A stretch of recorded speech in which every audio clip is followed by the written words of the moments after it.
Hello everyone, good morning. So today we are going to cover the 7th and 8th January of news, and we are going to cover the headlines of the news, and we are also discussing the detailed news which are very important for our prelims exam and mains exam. In this session I am going to cover the daily news which released by the Vision IAS, and I thought that all information is given here is enough for the prelims and the mains exam. Okay, so if you don't have a time to look the newspaper, you don't have a time to read the entire magazine, in this case you can cover this 4 pages news, and it is helpful to your prelims exam and the mains exam. Okay, so first thing first, we are going to the headlines, and those headlines are very important. So where we need the keywords, we can discuss that the keyword in the detail. Okay, so let's see the first news that is related to the Ministry of Health and Family Welfare. So if you see that,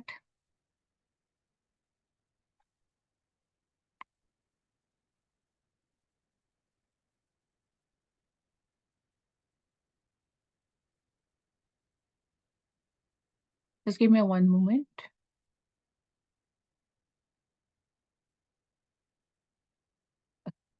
So our first news is related to the Ministry of the Health and Family Welfare notified revise the pharma manufacturing rule. So important. This news is related to pharma manufacturing rule, and this pharma manufacturing rule is important for our prelims perspective of view. So Ministry of Health and Family Welfare notify the revised rule to ensure the good manufacturing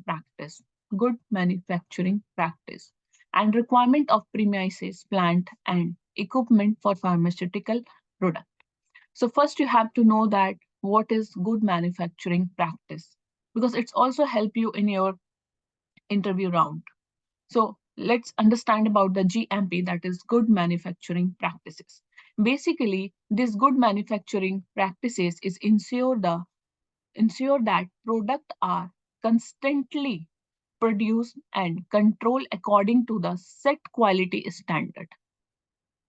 And it and WHO has established detailed guideline for this good manufacturing practices.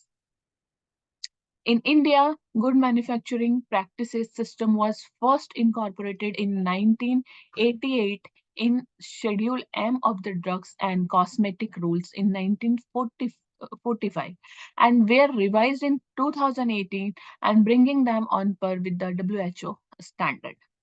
So we understand about that what is the good manufacturing practices. Now understand its rule and regulation and its key highlights for important for our exam.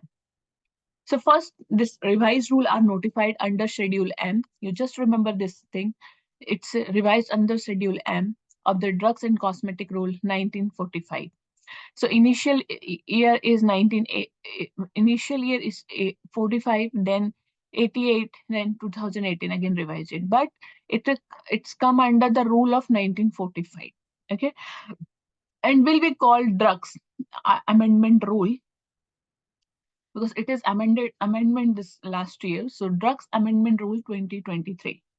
So initial rule year is 1945. Now it is amended. So this rule is 2023. So Drugs Amendment Rule 2023. So under the Schedule M, prescribe GMP, that is your good manufacturing practices for pharmaceutical product, and includes requirement of facilities and their maintenance, personnel, manufacture, control and safety testing, storage and transport of material, written procedure and record traceability, etc. What is the key highlight of this revised rule? What does not happen in the earlier and it happened now in current? So let's see that it's include a new category of drugs. Which kind of drugs? New category of drugs, like for example, pharmaceutical product containing hazardous substance such as a sex hormones, steroid, cytotoxic substance, biological products, radiopharmaceuticals, phytopharmaceuticals, and investigational pharmaceutical product for clinical trials for human. So first is it's included the categories of the drugs, and now the implementation is also revised in this role. So 6 and 12 months of large manufacturers and MSME, 6 and 12 months of large manufacturers over 250 crore of turnover, and for MSME less than 250 crore turnover respectively. So the implementation rule has also amendment in this rule. Okay.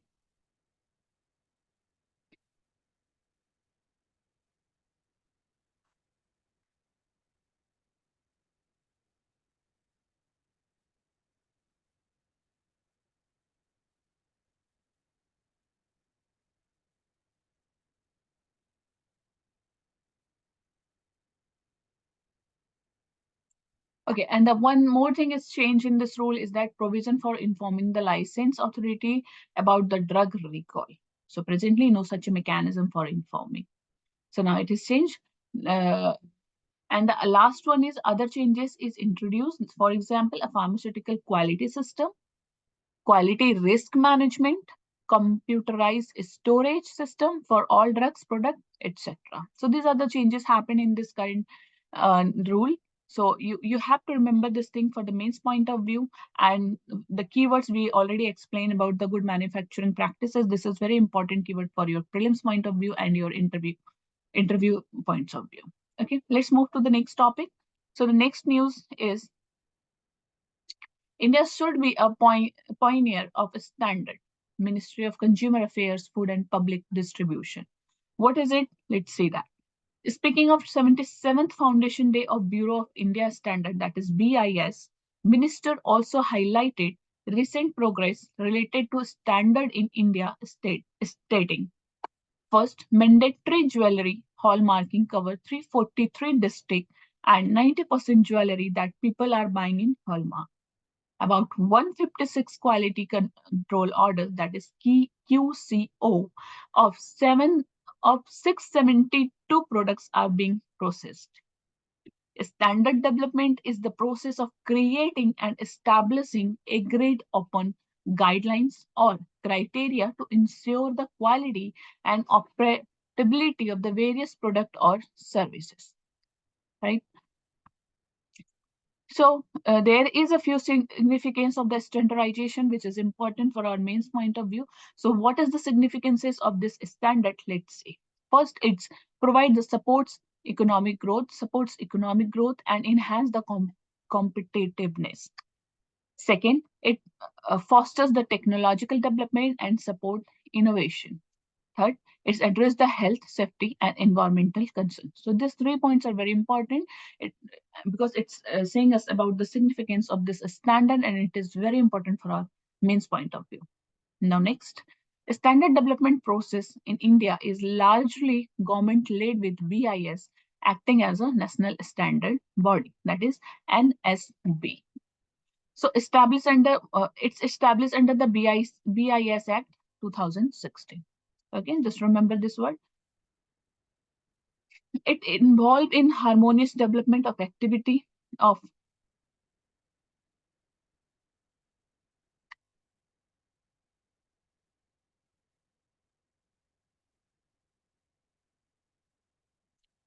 involved the development of activity of standardization, making, and quality certification, administered by the Ministry of Consumer Affairs. Just remember the ministry name. Minister of Consumer Affairs, Food and Public Distribution, with its minister being President of BIS. Okay, so first, okay, let's understand the initiative for the standard development, and then we will going to understand about the this keyword. What is this BIS? What is ISI? What is BIS hallmark, eco market? Because without knowing the this keyword, without knowing the meaning of this keyword, we are unable to understand what is happening here. So first, first you have to read the entire information, which other initiative is also there. That is Standard National Plan Action under this initiative of standard development.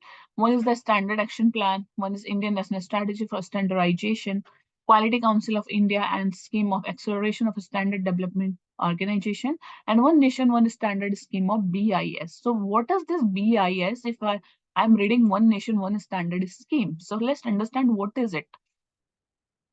So key term is very important for the BIS and some other things.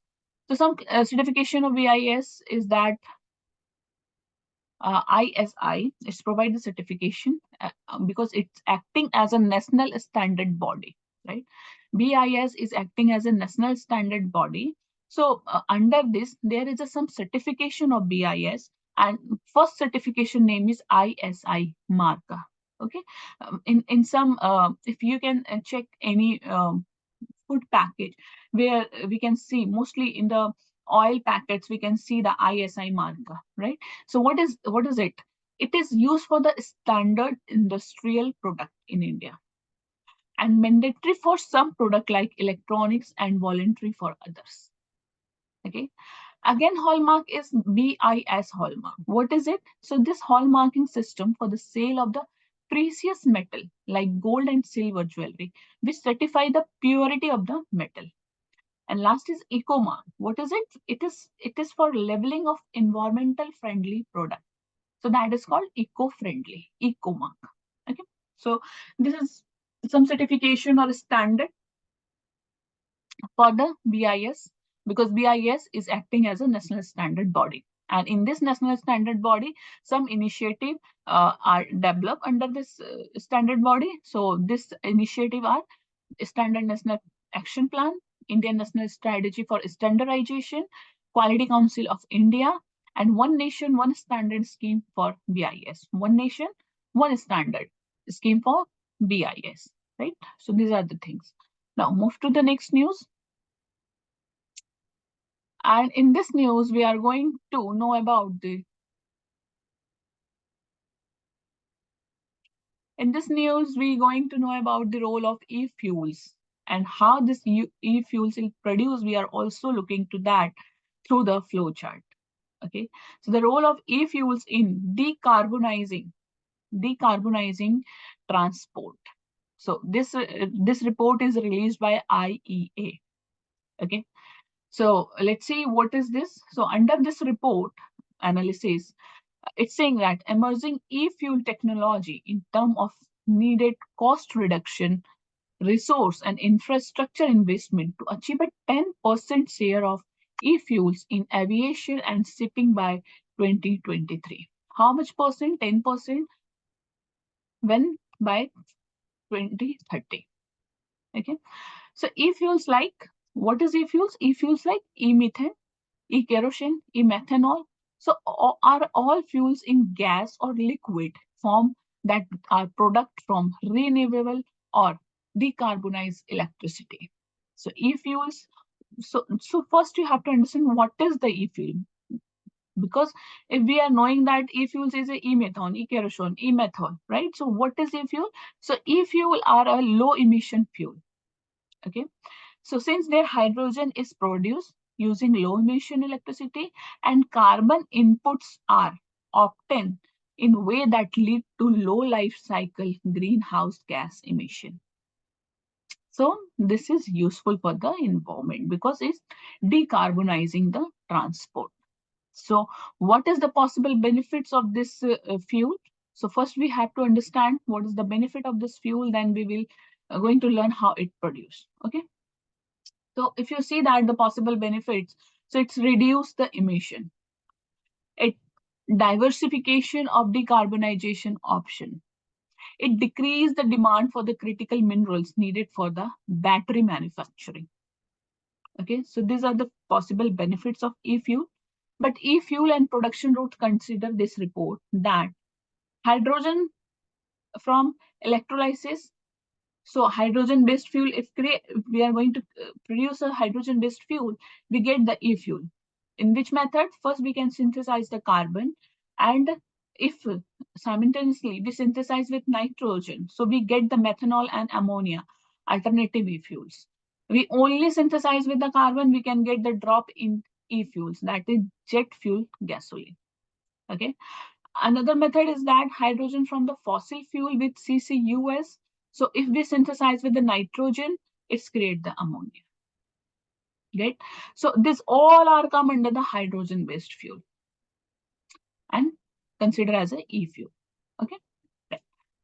So what the policy recommendation of this report? So there is a few points which are the policy recommendation. First, strengthen the transport greenhouse gas reduction target to stimulate the market for e-fuels. Second, provide the support to stimulate e-fuel demand by integrating e-fuel into blending mandates. And third is address the challenges and foster investment. Address the challenges and foster investment. Okay, so these are the policy. These are the policy. These three are the policy we discuss. What step taken by India to promote e-fuels? So this is very important for us. Even it's also, we can use this point as a conclusion of our answer while we are writing the environment ecology question, right? So there are a few steps by India to promote the e-fuel. First, National Green Hydrogen Mission. So what is it? The motive of to development of the greenhouse production capacity of at least 5 million metric tons per annum. Okay, and abatement of nearly 50 million metric ton of annual greenhouse gas emission. Okay, permitting the foreign direct investment up to 100% under the automatic route for renewable energy projects. So these are the points for the National Green Hydrogen Mission. Clear? Fine. So this is all about the e-fuel and how we can decarbonize our environment, our transport, right? How we can reduce the greenhouse gases from the environment. So all the benefits is given here based on the e-fuels. We have already know it about. Now move to the next topic. Next news is related to Cabinet Committee on Economics Affairs. It's approved launch of urea gold. See, if we are getting the news which are related to urea, it is very important for our prelims point of view and as well as the mains point of view. Because if you see, you can get the 2 to 3 questions from the urea topic, particular urea topic in your prelims paper, and you also get the one mains question which are related to the urea, right? So first you have to remember in this particular news that the name Cabinet Committee on Economics Affairs approved the launch of urea gold. Okay, so basically urea gold will support the other initiative of the government in the sphere of the environmental friendly fertilizer, right? Environmental friendly fertilizer, that is EFF. Urea gold is a sulfur coated urea. So what is urea gold? So this urea gold is a sulfur coated urea. It is a non-organic, slow-release fertilizer and is generally prepared by coating preheated urea granules with a molten sulfur. So what is the benefit of this sulfur coating? So sulfur coating ensure a more gradual release of nitrogen. And it prolongs the urea action, thus helping the plant to stay greener for a long. It will increase the efficiency and reduce the frequent application of the fertilizer, thus enhancing the soil health. Okay, so as per the Indian Council of Agriculture Research, that is ICAR study, use the SCU, that is sulfur coated urea, leads to reduction in urea consumption by 25%. And this is a very good achievement. Okay, so environment-friendly fertilizers are fertilizers that can reduce the environmental pollution from the nutrient loss by retarding or even controlling or the release of nutrient into soil. So this environment-friendly fertilizer, that is EFFS, also include the organic fertilizers such as the biocompost, vermicompost, etc. Right?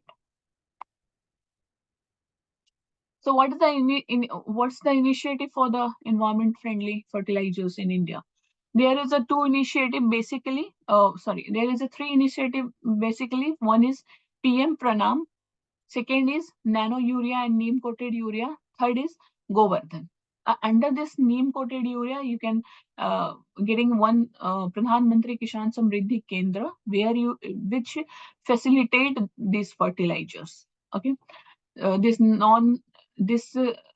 Kendra, that is Pradhan Mantri Kisan Samruddhi Kendra, is facilitate the fertilizer. Which kind of fertilizer? This kind of nano urea and neem coated urea. Okay. And what about the PM Pranam initiative? So this is the program for the restoration, awareness, nourishment, and amelioration of the Mother Earth scheme. If we are talking about the Govardhan, so this is the galvanizing organic bioagro resource dhan, and it's help in preparing the organic manure. Okay. So through this environment friendly fertilizers, if you see if you are able to see this image, so through this it's trying to portray the benefits of the environment friendly fertilizers.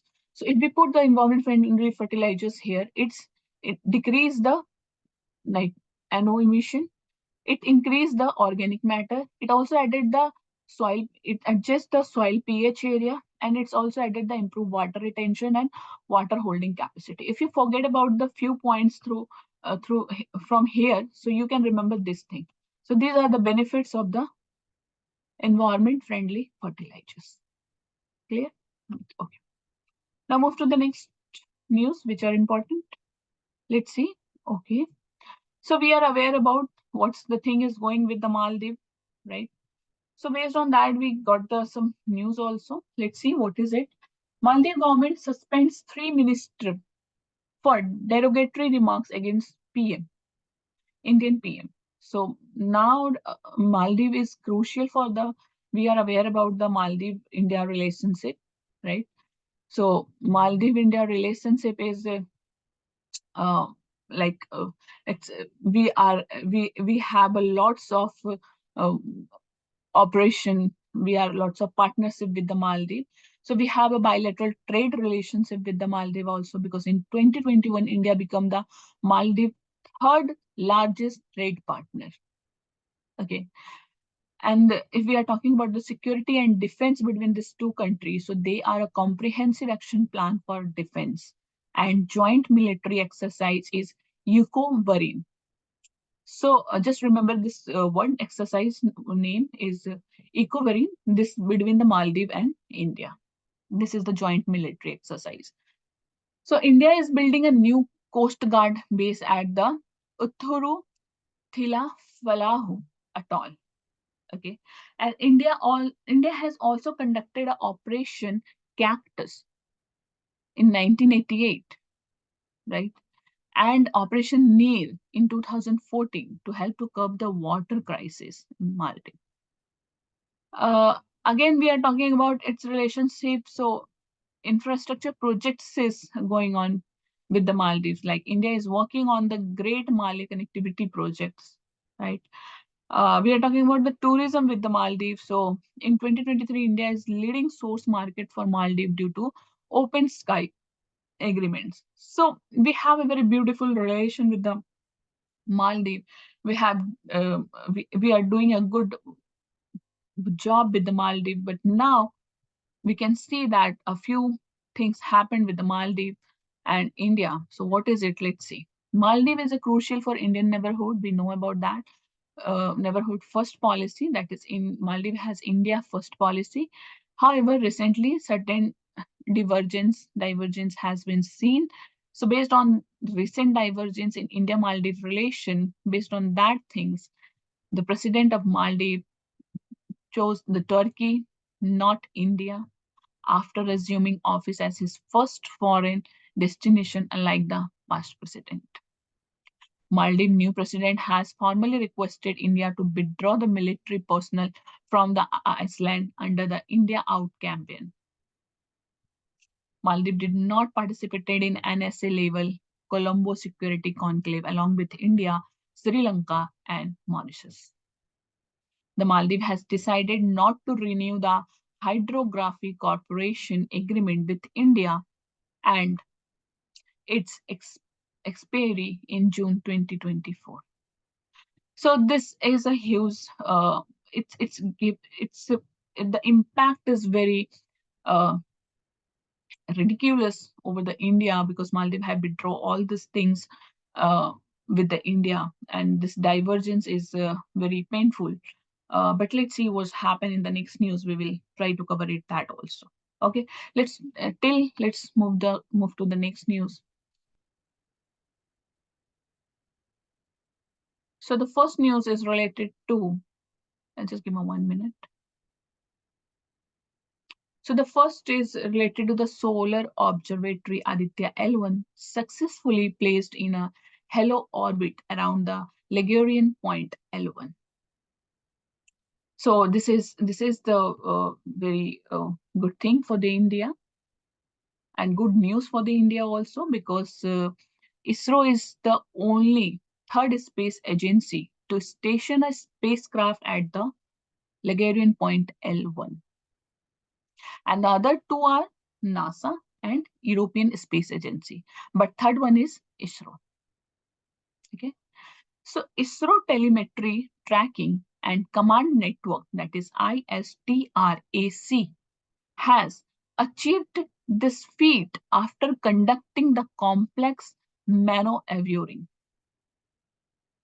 This Aditya L1 is placed in an empty space, unlike other satellites that are put into orbits around the physical body like Earth, Moon, etc. But this L1 is placed, Aditya L1 is placed in an empty space. So this is the unique thing of this Aditya L1. Second, also halo orbit is almost perpendicular to the line joining the Earth and Sun. Unlike close orbit around the celestial body, which are either circular or elliptical. So Aditya L1 was launched in 2023 with Polar Satellite Launch Vehicle, that C-57, to study the sun. It will make an observation for 5 years. It carries 7 payloads. So basically, what is the objective of this L1? So coronal heating and solar wind acceleration, to observing the coronal heat and solar wind acceleration, to initiation of the coronal mass ejection, flares and near Earth space weather, solar wind distribution and the temperature, anisotropy, etc. So let's understand about the Ligurian point also. So at this point, gravitational pull of two large masses precisely equal the centripetal force required for a small object to move with them. Thus, objects sent there tend to remain stationary, like ensuring a continuous, unobstructed view of the sun. And there are 5 Ligurian points. If you're able to see, this is L1, this is L2, this is L3 near the sun, this is L4, and this is L5. Okay. So it is in perpendicular way also.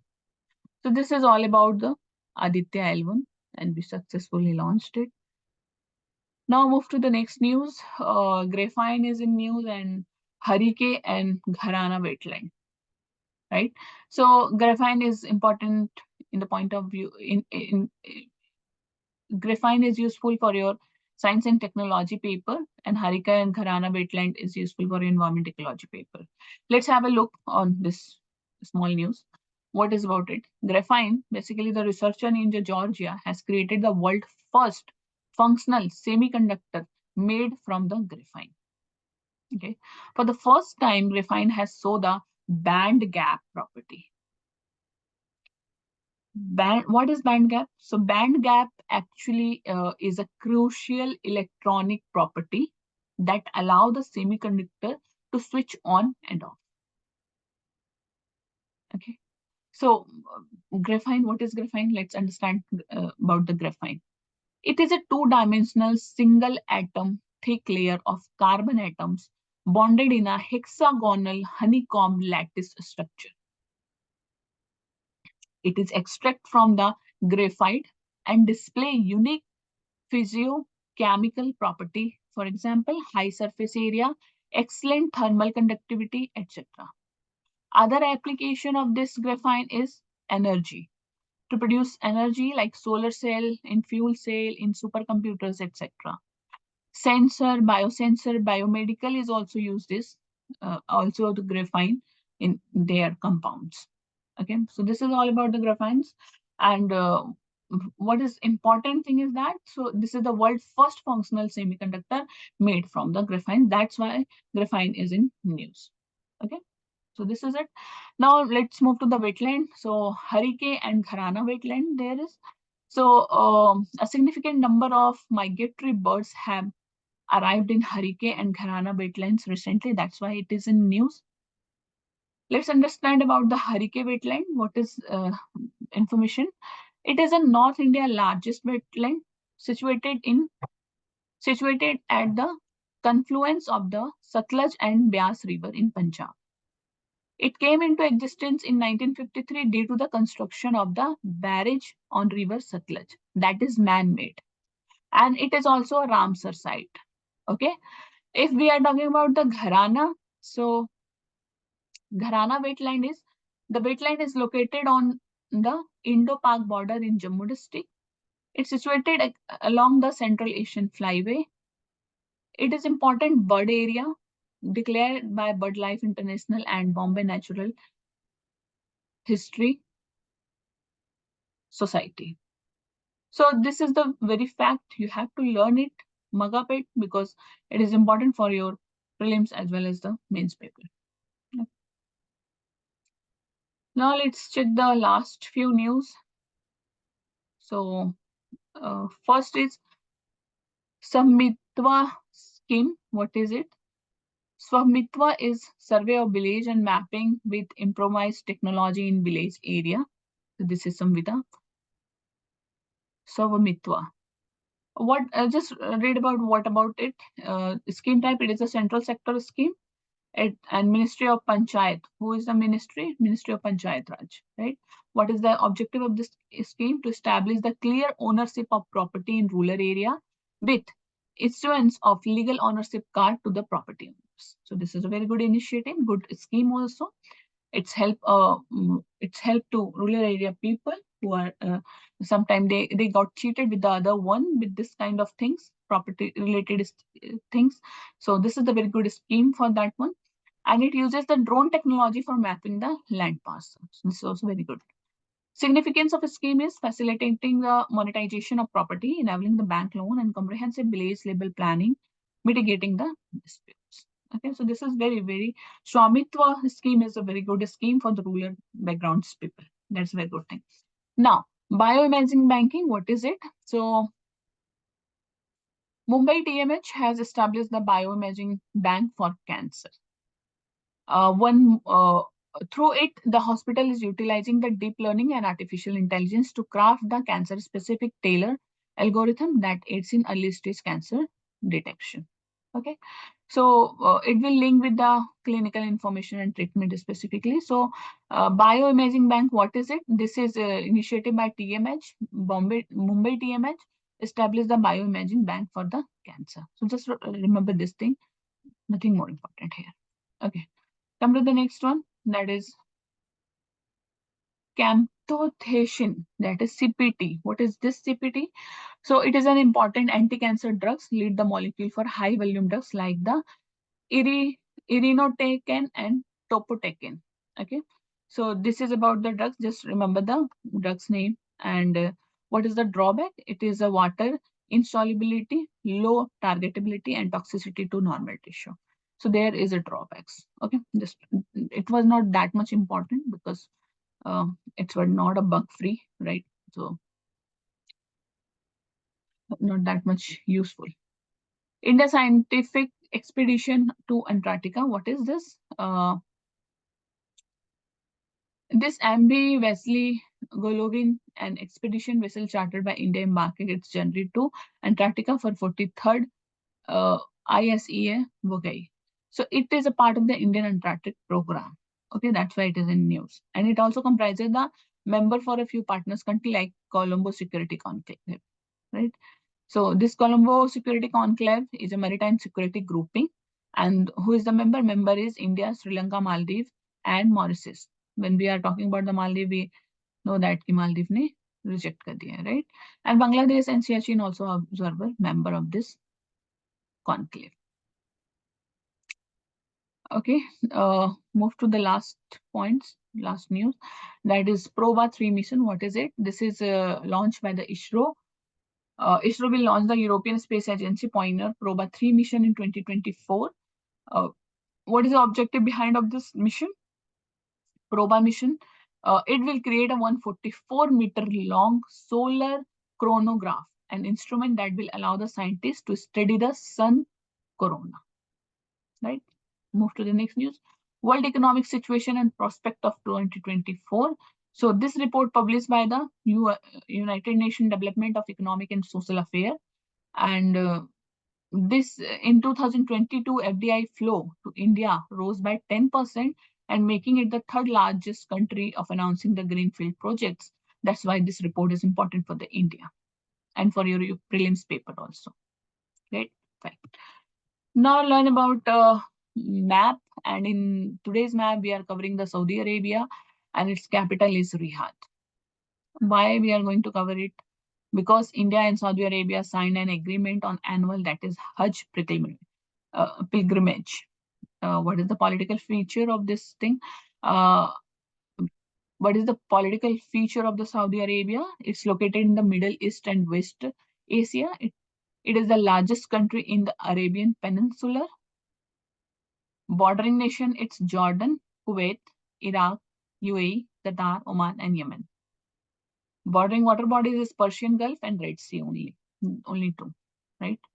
Let's understand the geographical features. So its geographical feature is its desert, that is Rab al Khali, world largest continuous sand desert, part of the larger Arabian desert, AI, Nafod, etc. Highest mountain peak is Jabal Swada, largest country with no permanent river. So for today, that's it. We cover the maps of the Saudi Arabia also. Now we will meet tomorrow with the new news and the new updates. Thank you so much for the session.